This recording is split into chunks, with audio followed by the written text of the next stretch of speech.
If you stop a random group of people on the streets and ask them to describe what poverty means to them, you'll hear a lot of different answers. A little girl might say, "It's not having enough food to eat." Another person might say, "It's barely getting by," while someone else might say, "It's living in the streets," and so forth are answers you might hear. If you haven't lived in poverty, you wouldn't know how it feels. You wouldn't know how circumstances can quickly change or how an environment can easily propagate one into poverty. People born into poverty or by circumstances become hopeless for any kind of escape, and for those who don't want to endure poverty will find a way to escape it. So in today's video, we bring you the best ways, backed by research, that a person can escape poverty or avoid it altogether. 1. Education. The right education is the most significant poverty eradication tool you have. Always crave to be knowledgeable. The less you know, the more susceptible you are to be taken advantage of. And you don't want anyone to do that, believe me. They say education is the key to success for a reason, and it's the key you'll need for this fight. Most importantly, make sure you understand financial literacy. Most schools don't provide a financial literacy foundation, so you have to learn it somewhere else or by yourself. Learn in depth about financial products, and most importantly, your rights. Learn about the whole credit world, financial markets, personal finance, credit scores, a financial statement, and so on. All this knowledge will set you ahead of most people, and it will help you save more, and will also open your eyes to which deals are the best for you. With this knowledge, you'll be able to identify scams that could ruin your financial world. No one can take advantage of you if you know how things work in the world, and that's why education is empowering. Arm yourself with knowledge, because one day, it'll be your best defense. 2. Develop skills. At the core of it, poverty is defined as a lack of money, but it's also deeply associated with a lack of skill.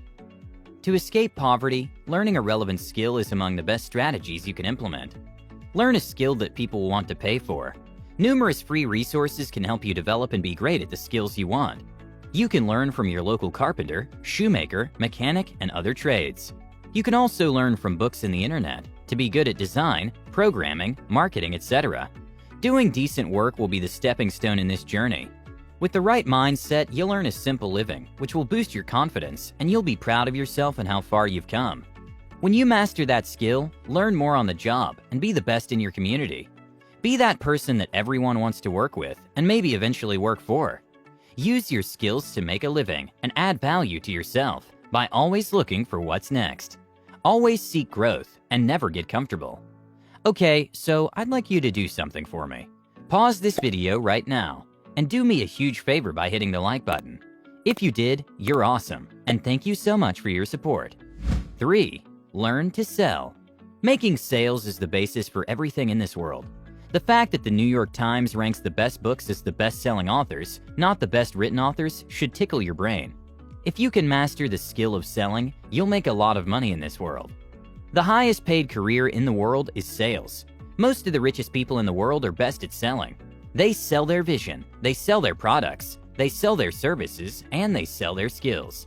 You have to master the art of selling. The beauty about this skill is that anyone can learn it, and you don't need a fancy education. Or a special ability either. Anyone can learn it. You can start small. For example, selling something to your neighbors, families, friends, strangers, and eventually you'll master the best sales skills and approaches that will allow you to easily sell whatever it is at your local supermarket or a big organization. You can even create your franchise and sell internationally. There is no limit to selling. Our whole world operates on the principle of buying and selling. 4. Mind control. The right mindset is not easy for everyone to have. The opinions and ideas that we have are most of the time not originally ours. We either adopt them from our environment and develop them in our minds.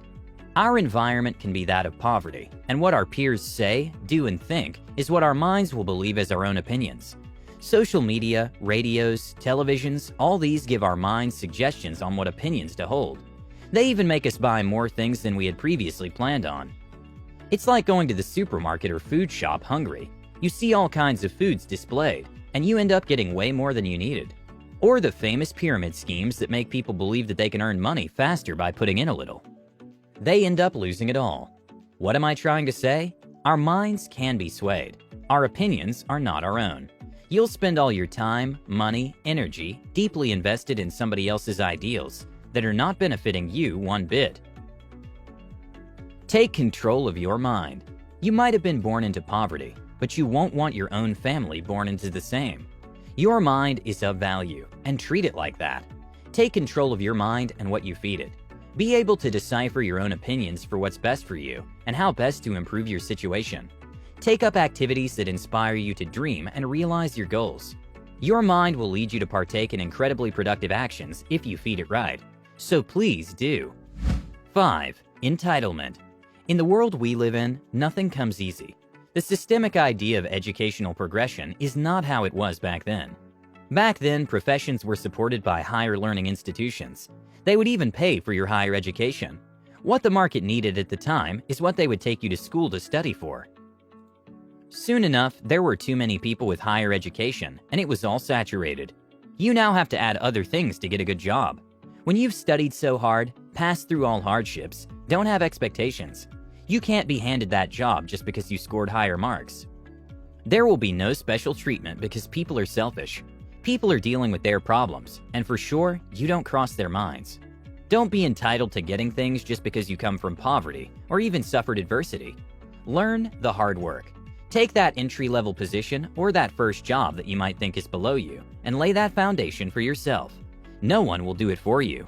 The world is competitive, and you have to have the drive to pull through to get where you want. Nothing is handed to anyone anymore. 6. Community resources. Community resources are a marvel for knowledge and opportunities. Local communities like churches, public libraries, local NGOs, community centers are some of the places that can uplift your situation. It's empirical to take advantage of what is being offered. If it's an arts center, there can come a time where an opportunity arises, and since you're associated with the community group, you can have a shot at it.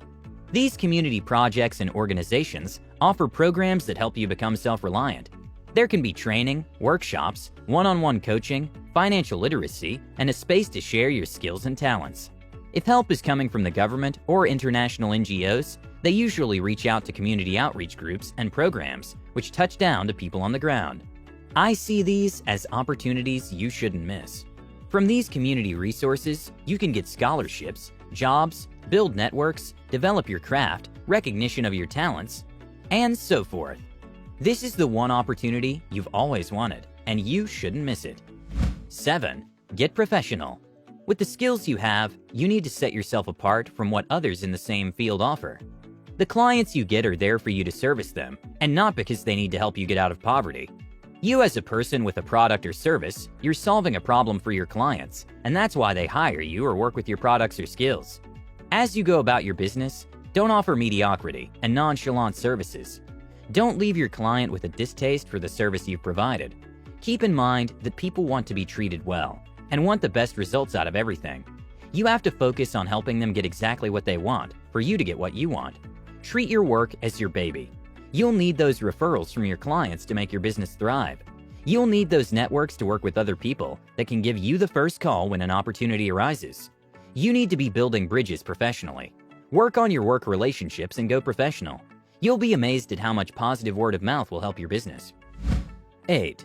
Out with the poor masses. No one chooses where they're born and what they're born into. But it doesn't mean that if you're born in poverty, you have to remain there. You'll want to be out of your situation, and it will be very selfish to remain poor. There are limitless resources and knowledge available to escape poverty. To help the poor is to first of all not be one of them. If you use whatever means to get out of poverty, you've reduced the number of people in poverty. I don't mean by yourself. I mean that if you get out and use your skills to get a simple living, that uplifts you. You then automatically uplift your close relationships and family, getting them out of poverty. So it's really important that if you have the platform to use your talent and skills to make something out of yourself, you use it without fail. Poverty has a lot of mental baggage. If you're tasting success, you can't still identify yourself as poor. Get rid of those labels that are linked to poverty from your mind and your lips. Surround yourself with people of your peers and progressive people. And don't be referring to yourself as the poor masses. You did what you had to do, and what you've never done before, to get what you didn't have, and you should be proud of that. 9. In with success. First of all, you can't become what you hate. People living in poverty see wealthy people as selfish. What you need to know is that everyone is selfish. It's our natural tendency. When living in poverty, you associate yourself with humility, which definitively masks your true desire. You desire to be progressive, and when you see progressive people, don't think that they're all antagonists. This doesn't apply to everyone, since some rich and progressive people are very greedy, selfish, and oppressive. To understand all this, think about human nature. Everyone always wants to know what they're getting from something, whether it's your relationship, your job, you name it. What's in it for them? It's the basis of any, if not all, relationships. With this at the back of your mind, think about what people want and how you can offer them exactly that. When you focus on providing for what people want, you'll be setting yourself up to receive what you want. That's how you become successful. Let your mind be in a progressive and successful space and see how much you can do to get what you want and escape poverty. It doesn't hurt to try to escape a situation you don't want to be in. Many people are running away from something because they want to be in control of their lives. They don't want a situation to control them. If this is your thinking, you'll do whatever it takes to get yourself out. However little, however small, the first thing to do is try. Thanks for watching, and make sure you subscribe for more content like this. With that said, have a great day, you guys, and I'll see you all in the next one.